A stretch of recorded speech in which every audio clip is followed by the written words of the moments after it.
Assalamualaikum warahmatullahi wabarakatuh. Perkenalkan, saya Dinda Melia Kurniawan, NPM 251040236. Saya dari kelas MBSA semester 4. Di sini saya akan memilih tugas mata kuliah manajemen operasi dengan menjelaskan materi tentang manajemen proyek, peramalan forecasting, dan pengelolaan kualitas. Yang pertama, saya akan menjelaskan tentang manajemen proyek.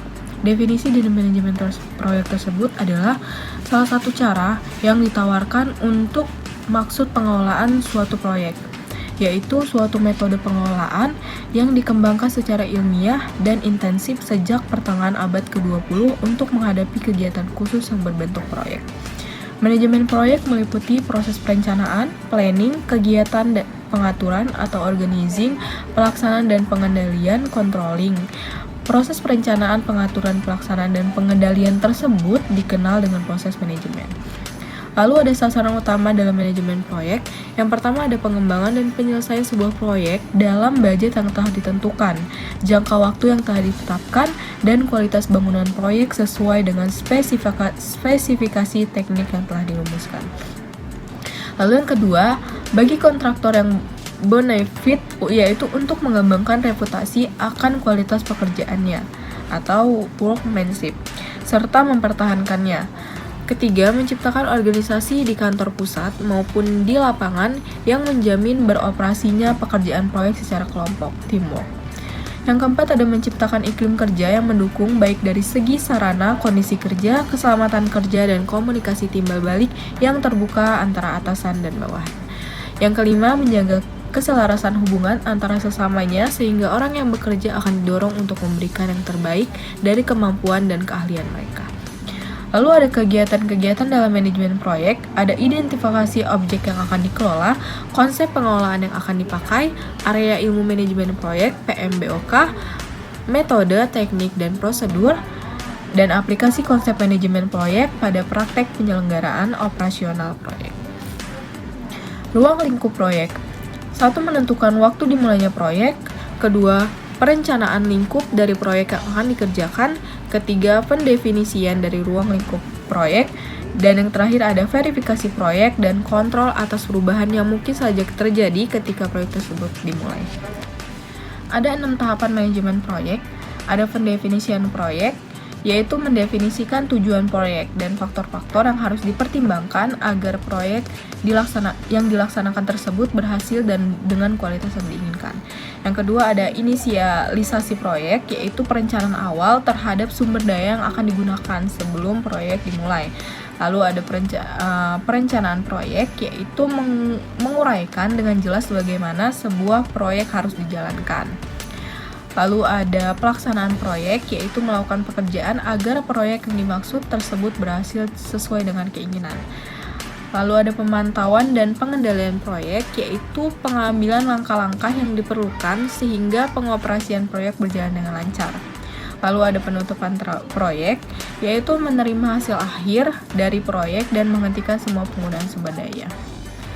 Lalu ada segitiga manajemen proyek, yaitu suatu model manajemen proyek yang digunakan oleh para manajer proyek untuk menganalisis dan memahami kesulitan yang mungkin akan terjadi pada saat penerapan dan pelaksanaan proyek. Segitiga ini berbentuk skop, biaya, dan waktu. Penjelasannya yaitu waktu time. Waktu merupakan salah satu faktor terpenting dalam menangani suatu proyek. Jadi setiap proyek memiliki batas waktu dalam penyelesaiannya.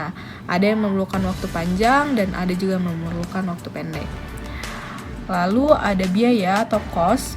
Jadi setiap proyek memerlukan biaya dalam pelaksanaannya. Biaya-biaya tersebut diantaranya seperti biaya tenaga kerja, biaya peralatan, dan biaya-biaya sumber daya lainnya. Lalu ada lingkup atau scope. Yang dimaksud di sini adalah hasil akhir yang ingin dicapai oleh pelaksanaan proyek itu sendiri. Hasil akhir tersebut harus didefinisikan secara spesifik dan komunikasi ke semua anggota tim yang melaksanakan tugas dalam proyek tersebut. Materi selanjutnya yaitu materi tentang peramalan atau forecasting. Peramalan atau forecasting adalah seni dan ilmu untuk memperkirakan kejadian di masa depan. Berdasarkan waktu, peramalan dibagi menjadi 3, yaitu peramalan jangka pendek, peramalan jangka menengah, dan peramalan jangka panjang. Ada langkah-langkah sistem peramalan, ada 7, yaitu menetapkan tujuan peramalan, memilih unsur yang akan diramalkan, menentukan horizon waktu peramalan, memilih jenis model permodelan, mengumpulkan data yang diperlukan untuk melakukan peramalan, membuat peramalan, memvalidasikan dan menerapkan hasil peramalan. Pendekatan dalam peramalan terdapat dua pendekatan umum, yaitu satu, peramalan kuantitatif, yaitu peramalan yang menggunakan metode matematis yang beragam dengan data masa lalu dan variabel sebab akibat untuk peramalan permintaan. Yang kedua, ada peramalan kualitatif atau subjektif, yaitu peramalan yang menggabungkan faktor seperti intuisi, emosi, pengalaman pribadi, dan sistem nilai pengambilan keputusan untuk meramal. Ada 4 teknik peramalan kualitatif, yaitu juri dari opini eksekutif, kedua metode Delphi, ketiga deposit tenaga penjualan, keempat survei pasar konsumen. Lalu ada 5 metode peramalan kuantitatif, yaitu 1 metode deret waktu yang meliputi pendekatan naif, rata-rata bergerak, dan penghalusan eksponensial. Yang kedua ada model asosiatif, yaitu proyeksi tren, regenerasi linear. Materi selanjutnya yaitu tentang pengelolaan kualitas. Kualitas atau quality adalah kemampuan, fitur, dan karakteristik sebuah produk atau jasa yang mampu memuaskan pelanggan. Berdasarkan pengertian tersebut, definisi kualitas terbagi menjadi beberapa kategori, yaitu 1. Kualitas berbasis pengguna. Di bidang pemasaran, kualitas produk atau jasa yang lebih tinggi berarti kinerja lebih baik, atau fitur tampilan yang lebih baik, dan perbaikan lainnya. Lalu ada kedua, ada kualitas berbasis manufaktur, yaitu di bidang manufaktur, kualitas berarti pemenuhan standar dan membuat produk dengan benar sejak awal. Ketiga, ada kualitas berbasis produk, yaitu memandang kualitas sebagai variabel yang presisi dan dapat dihitung. Contoh, es krim yang benar-benar baik memiliki tingkat lemak mentega yang lebih tinggi.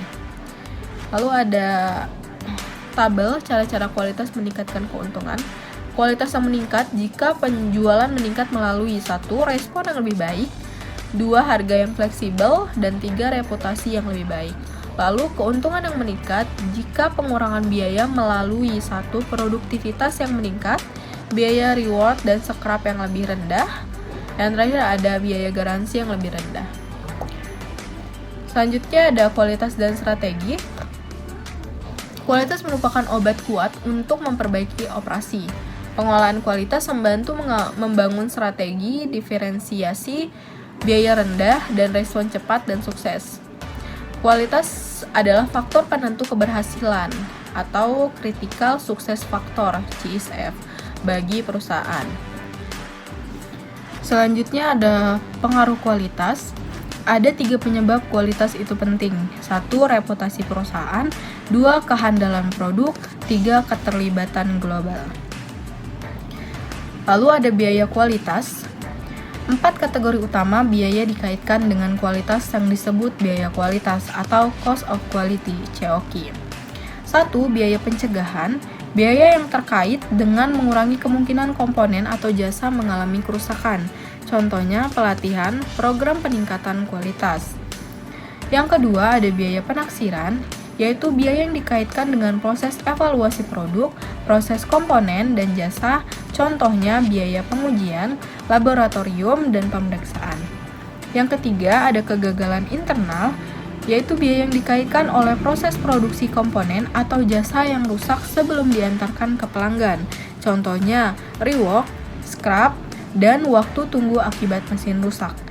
Yang keempat ada biaya eksternal, yaitu biaya yang terjadi setelah pengiriman barang atau jasa yang cacat. Contohnya rework, barang dikembalikan, kewajiban, kehilangan kepercayaan, biaya pada masyarakat.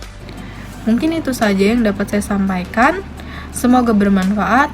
Terima kasih. Wassalamualaikum warahmatullahi wabarakatuh.